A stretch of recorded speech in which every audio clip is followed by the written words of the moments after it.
ನಮಸ್ಕಾರ ಪ್ರಿಯ ವೀಕ್ಷಕರೇ, ಸವಾಲ್ ಟಿವಿಗೆ ಸ್ವಾಗತ. ನಾನು ನಿಮ್ಮ ಕಲಾಚಂದನ.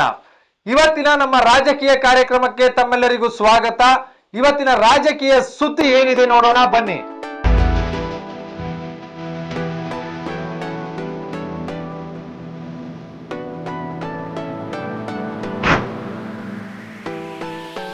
ಕಾಂಗ್ರೆಸ್ ಸರ್ಕಾರದಲ್ಲಿ ಸಿಎಂ ಸಿದ್ದರಾಮಯ್ಯ ಮತ್ತು ಡಿಸಿಎಂ ಡಿಕೆ ಶಿವಕುಮಾರ್ ನಡುವಿನ ಸಿಎಂ ಸ್ಥಾನ ಸಂಕಷ್ಟದ ಬಗ್ಗೆ ಸಾಕಷ್ಟು ಚರ್ಚೆಗಳು ನಡೆಯುತ್ತಿವೆ. ಈ ಗೊಂದಲದ ಸೂಚನೆಯ ವಿಚಾರ ಹಾಗೂ ಪರಿಹಾರದ ಮಾರ್ಗದ ಪ್ರಸ್ತಾವನೆ ನೀಡಲಾಗಿದೆ. ಕರ್ನಾಟಕದಲ್ಲಿ ಈಗಿರುವ ಸಿಎಂ ಸ್ಥಾನವನ್ನು ಭಾಗ ಮಾಡಬೇಕೇ ಎಂಬ ಅಂದಾಜುಗಳು ಮತ್ತೊಮ್ಮೆ ಜೋರಾಗಿ ಬೆಳಕಿಗೆ ಬಂದಿವೆ.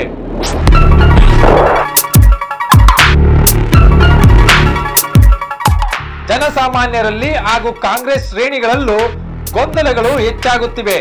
ಸಿಎಂ ಸಿದ್ದರಾಮಯ್ಯ ಮುಂದುವರಿಯುವರ ಇಲ್ಲವೇ ಡಿಕೆ ಶಿವಕುಮಾರ್ ಬದಲಾವಣೆ ಆಗಬಹುದೇ ಎಂಬುದು ಪ್ರಶ್ನೆಯಾಗಿದೆ.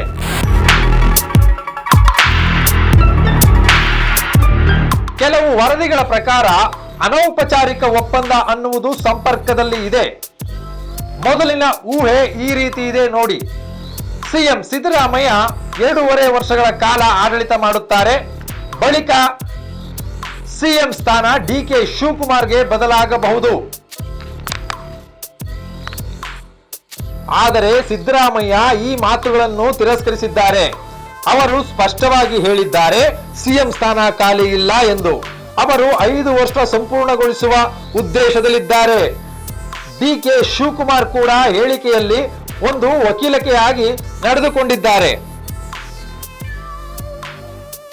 ನಾನು ಯಾರನ್ನು ಸಿಎಂ ಮಾಡಲು ಕೇಳಿಲ್ಲ ಎಂಬ ಅವರ ಮಾತುಗಳನ್ನು ಹಲವು ಪತ್ರಿಕಾಗೋಷ್ಠಿಗಳಲ್ಲಿ ಹೇಳಿದ್ದಾರೆ. ಡಿಕೆ ಶಿವಕುಮಾರ್ ಮತ್ತೊಮ್ಮೆ ಹೇಳಿದರು, ನನ್ನ ಆಯ್ಕೆ ಅಧಿಕಾರಕ್ಕೆ ಬಂದರೂ ಪಕ್ಷದ ಉದ್ದೇಶಕ್ಕೆ ಶ್ರಮಿಸಬೇಕು. 2028ರ ಚುನಾವಣೆ ಮುಖ್ಯ ಗುರಿಯಾಗಿರಬೇಕು. ಸಿದ್ದರಾಮಯ್ಯ ಮತ್ತು ಶಿವಕುಮಾರ್ ನಡುವಿನ ಗಡಿಬಿಡಿ ಹೆಚ್ಚುತ್ತಿದೆಯೇ? ಎಐಸಿಸಿ ಭಾರಿ ಒತ್ತಡವೂ ಇದೆ.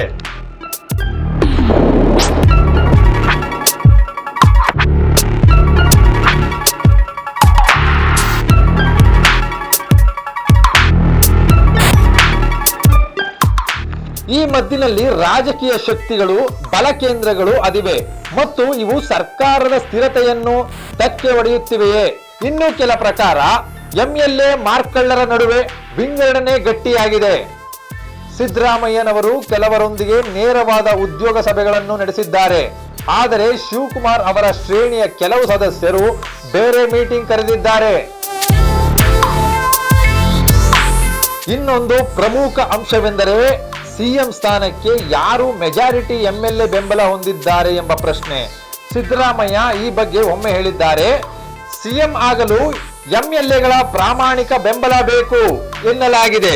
ಸಿಎಂ ಸಿದ್ದರಾಮಯ್ಯ ತೀವ್ರವಾಗಿ ಒಂದು ಚಟುವಟಿಕೆಯಲ್ಲಿ ಹೇಳಿದ್ದರಂತೆ, ನಮ್ಮ ಸರ್ಕಾರ ಕಲ್ಲಿನ ಹಾಗೆ ಗಟ್ಟಿಯಾಗಿರುತ್ತದೆ. ಈ ಮೂಲಕ ಅವರು ಗೋಷ್ಠಿಗಳಲ್ಲಿನ ಅಂಶಗಳನ್ನು ತಡೆದಿದ್ದಾರೆ. ಡಿಕೆಶಿ ಕೂಡ ರಾಜಕೀಯ ತಿರುಗಾಟದ ಅಗತ್ಯವಿಲ್ಲ ಎಂದು ಹೇಳಿ ಎಲ್ಲಾ ಮಾತುಗಳನ್ನು ಶಾಂತವಾಗಿ ಮುಗಿಸಲು ಬಯಸಿದ್ದಾರೆ.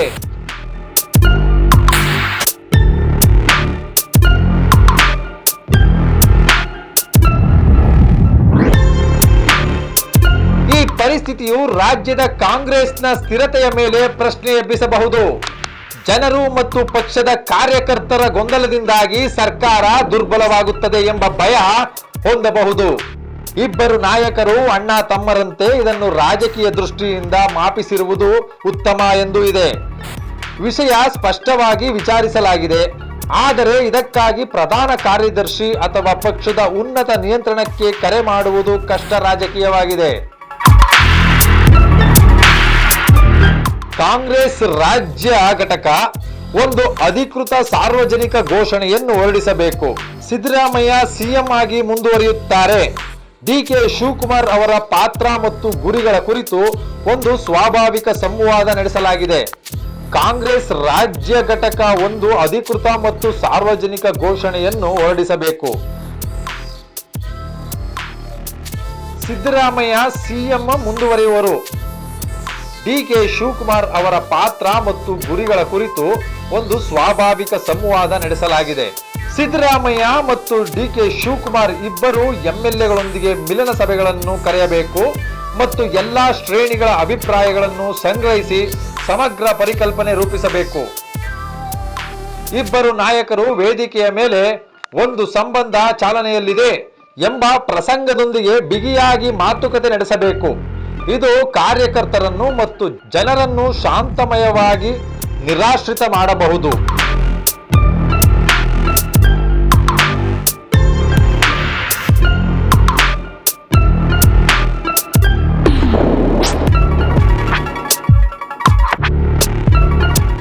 ಎಐಸಿಸಿ ಅಥವಾ ಕೇಂದ್ರ ನಾಯಕರು ಮಧ್ಯಸ್ಥಿಕೆ ಪಾತ್ರ ವಹಿಸಬಹುದು.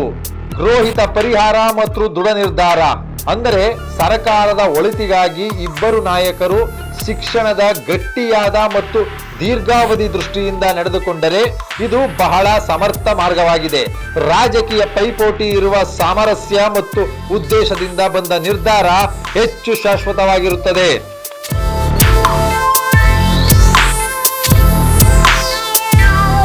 ಇವತ್ತಿನ ರಾಜಕೀಯ ಸುದ್ದಿ ಇದಾಗಿತ್ತು. ಇದೇ ರೀತಿ ಹೆಚ್ಚಿನ ಸುದ್ದಿಗಾಗಿ ನೋಡ್ತಾ ಇರಿ. ಮತ್ತೊಮ್ಮೆ ಭೇಟಿಯಾಗೋಣ ನಮ್ಮ ಹೊಸ ರಾಜಕೀಯದ ಸುದ್ದಿಯೊಂದಿಗೆ ನಮ್ಮ ಸವಾಲ್ ಚಾನೆಲ್ನಲ್ಲಿ. ಸವಾಲ್ ಚಾನೆಲ್ನ ಸಬ್ಸ್ಕ್ರೈಬ್ ಮಾಡಿ, ಲೈಕ್ ಮಾಡಿ, ಶೇರ್ ಮಾಡಿ. ನಮಸ್ಕಾರ.